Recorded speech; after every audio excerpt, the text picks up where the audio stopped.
В одном захолустном и заброшенном городке нашего штата есть один дерьмовый супермаркет, который работает круглосуточно 7 дней в неделю.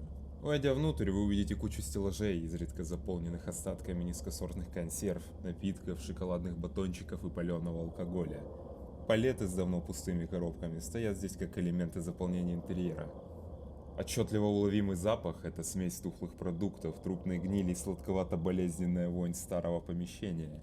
Откуда берется штын мертвечины, непонятно, но я склоняюсь к тому, что где-то вентиляция уже давно сдохла несколько крыс или птиц. Особенно резким этот адский коктейль ощущается, когда входишь с улицы, порой аж до слез. В моем повествовании есть важный нюанс. Наш штат уже третий год блокирован армией и нацгвардией из-за того тупого вируса. Однако кое-что по-прежнему не меняется. Я работаю в этом супермаркете уже очень давно, даже после вспышки августа 22-го. Да, раньше мне платили деньгами, но с относительно недавних пор вознаграждение было изменено. Странно было бы платить мне этими бумажками в месте, где кроме выживания ты ничем и не занят. Хотя старые добрые доллары все еще у нас в обиходе, хоть и с нерегулируемой инфляцией. Так вот, платят мне чем придется, но именно тем, что необходимо. Медикаментами, кстати, высшего класса и странно, но изготовленных уже после вспышки. Патронами, хотя стреляю я по-прежнему крайне хреново. И едой. Все это звучит максимально необычно, но, честно скажу, повидал я уже столько, что меня очень давно не интересует, откуда берется моя зарплата. Меня даже не напрягает то, что на многие километры я часто вообще единственный живой человек. Посетителей мало, но в условиях моего контракта есть строчка, обязующая меня находиться на смене все условленное время. В целом, с этим проблем не возникает. В конце концов, этот чертов супермаркет единственное относительно безопасное место в округе.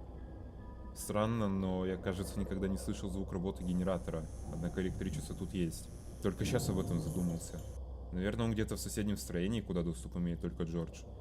Джордж – старший работник, который устроил меня сюда еще до вспышки. И как ни странно, только он имеет связь с начальством. Полупустые полки, отсутствие санузла, вечный запах разлагающихся полуфабрикатов и самых дешевых консерв создают поистине запоминающуюся атмосферу. Этот оплот посткапитализма единственный более-менее крупный торговый пункт на многие километры, поэтому сюда часто заходят разные странные сущности. Да, именно сущности. Почему я называю их так? Ну, как минимум потому, что когда они заходят в супермаркет, я почти всегда не уверен в их нормальности и реальности происходящего.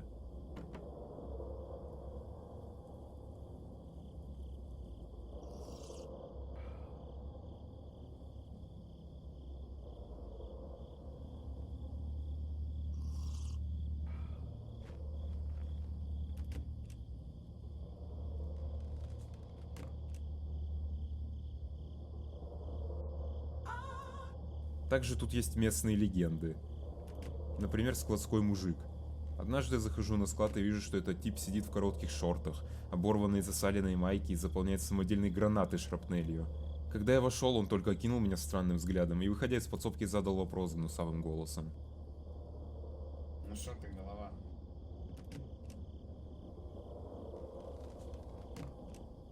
Помню также, как спустя пару недель пришел один выживший и попросил блок сигарет. Мистер, а не подскажете, где сигареты?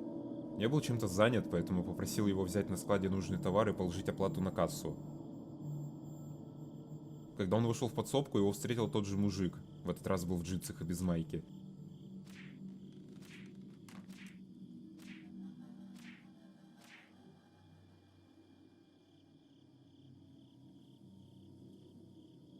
Увидев посетителя, кладовщик, так его прозвал, остановился, посмотрел на выжившего и с легкой ухмылкой задал все тем же голосом вопрос.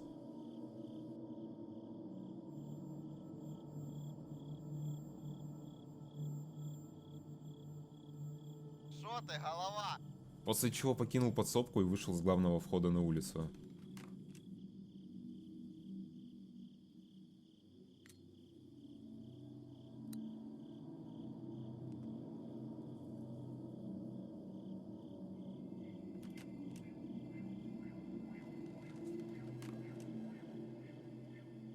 На самом деле призрак мужика, обитающего на складе, не является чем-то страшным.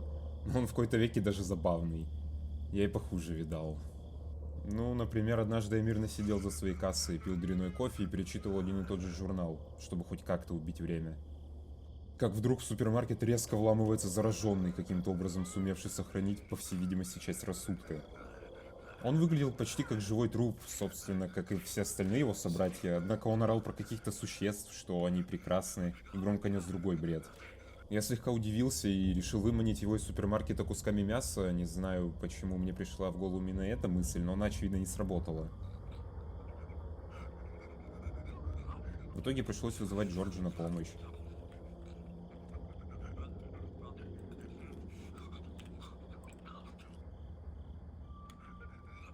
У нас были старые рации для связи, и когда происходило нечто подобное, я обычно вызванивал своего коллегу. Он, естественно, отвечал, что все это довольно нахуй странно, но спустя минут 20 появлялся у магазина.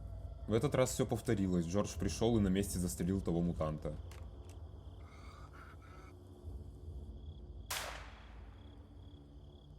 Труп мы выкинули в ближайшую канаву, после чего Джордж ушел, сказав, чтобы я наконец научился пользоваться оружием. Говоря о работниках, то их так-то у нас несколько, но на постоянной ставке только я и Джордж. Остальные, по сути, кратковременные наемники, которые выполняют самую грязную работу. Они приносят некоторые редкие товары, которые где-то смогли найти, за что я даю им процент с продаж. Либо таскают эти ебучие, вечно закрытые ящики или тыквы на склад, кидая их посреди прохода и постоянно спотыкаясь об них же при доставке следующего груза. Также иногда помогают мне высыпать товары на полке. Одним из таких вольных наемников является некогда успешный контрабандист Ларри. Типичный южанин, который ходит в тупой безвкусной шляпе и карикатурной одежде реднеков, при этом будучи крайне сильным и хитрым. Он вроде бы получает фиксированную зарплату теми же ресурсами, что и я, но в меньшем объеме. Но, честно признаюсь, я ни разу не видел его вне этого супермаркета.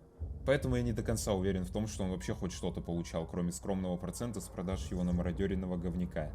Вообще, если вы вдруг зашли в этот странный супермаркет, то можете внезапно испытать чувство, будто находитесь в температурном сне. Вы почувствуете резкую сонливость, а восприятие станет очень специфическим. Да настолько, что вы усомнитесь в собственной реальности. Можно сказать, испытать ничем не подкрепленную сильную, но короткую дереализацию. Все пройдет спустя минут 30 так же резко, как и началось. Также, раз вы уже здесь, вам может повезти увидеть кого-то странного или что-то странное.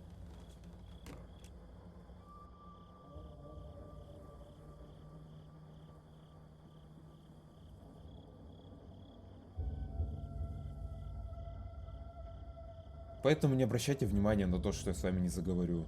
Я правда не знаю, кто реален, а кто нет из тех, кого сюда заносит.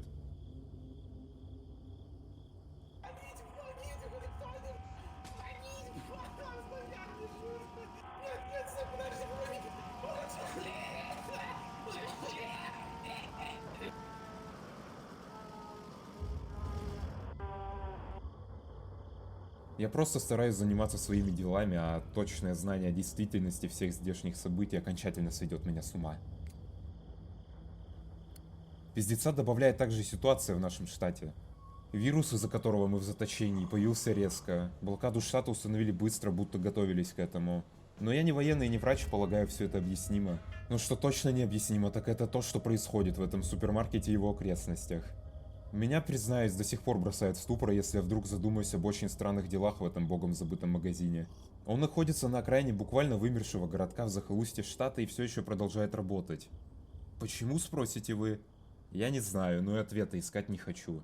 Думаю, это больше прихоть сумасшедшего начальства, наверное, не настолько жадные до денег. Я на самом деле просто хочу донести. Тут происходит что-то, блять, непонятное.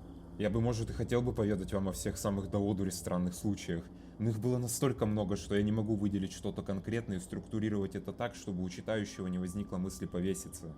В магазине из ниоткуда появлялись предметы, типа целого ящика собачьего корма.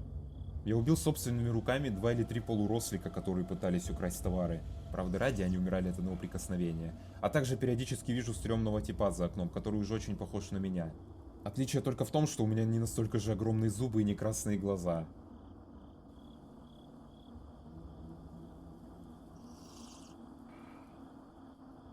Он никогда сюда не входит, а просто смотрит. А, ну и да, как я мог забыть про беззубого Джо. Он жил на свалке в нескольких километрах отсюда, вроде бы подрабатывая кем-то типа смотрителя или заведующего территорией, как бы это смешно ни звучало. И его очень бесило, что мусора из нашего магазина бывает столько, что все свободные полигоны забиваются под ноль.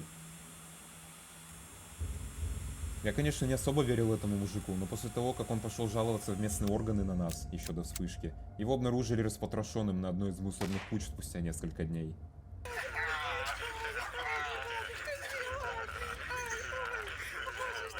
Пожалуйста, не надо, что я сделал? Не надо, прошу вас, нет, пожалуйста, что я сделал? Не убивайте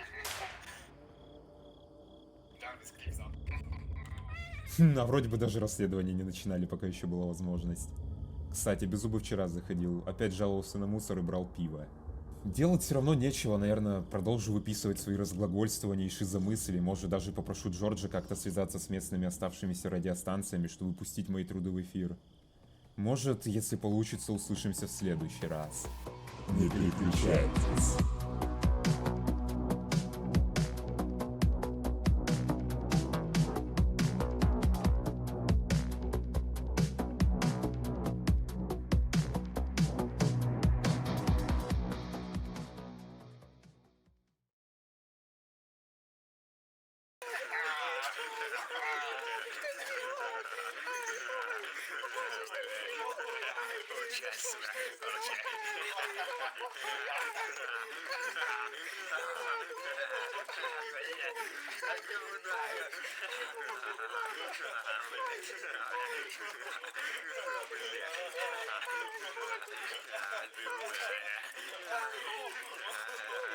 Ай, больно, ай, не надо, что